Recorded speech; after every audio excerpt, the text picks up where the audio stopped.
In this vast universe, our minds are like mysterious islands of perception.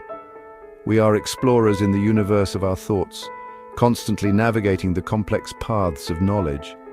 One such explorer, Ulric Neisser, a pioneer in cognitive psychology, dedicated his life to mapping the landscape of our minds.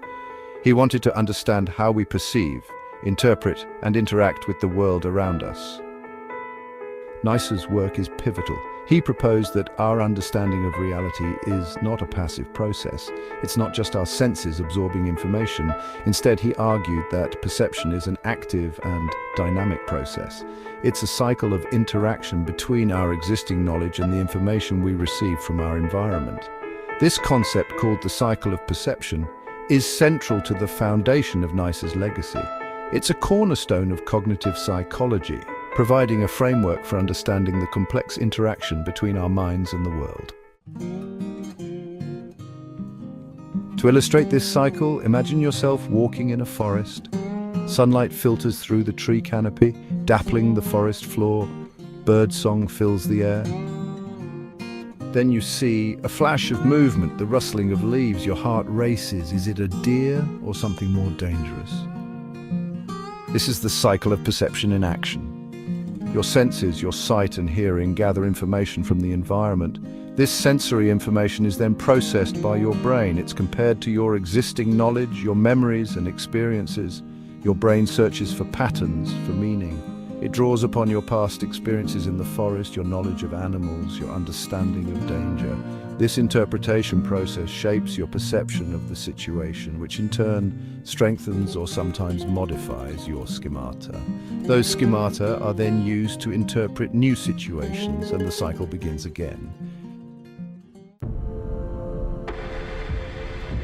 But what exactly are the schemata, and how do our brains use them to make sense of the constant flood of information? How does it filter out the noise to find meaning? The answer lies in cognitive schemata, which are mental frameworks used to make sense of the world. They're like blueprints that our brains use to organize and interpret information.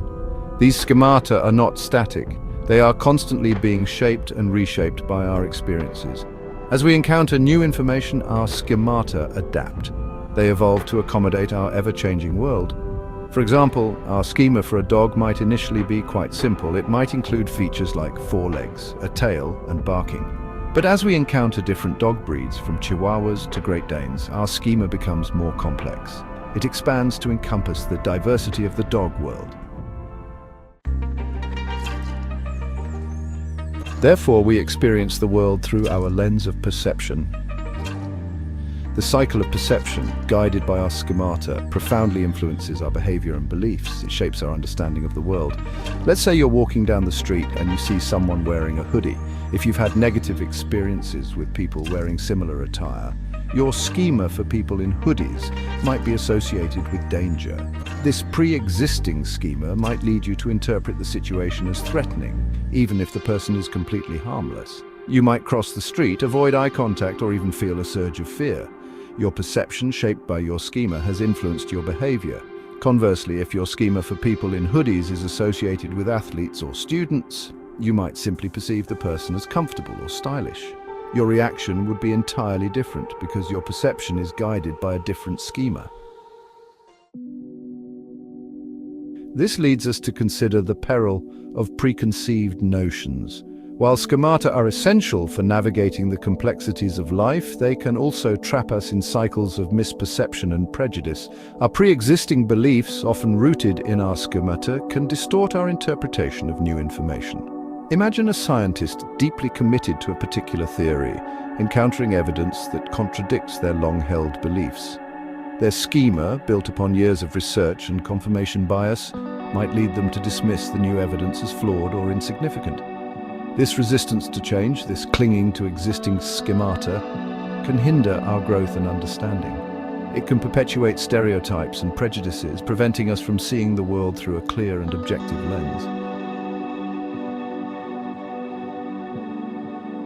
Thus, we would be wise to do our best to be aware of our own schemata, to pay attention to the process through which they have been formed, and to be open to modifying our schemata based on new information we learn from the world. Share your ideas and insights about navigating the world of schemata in the comments section, and make sure to subscribe to this channel for more.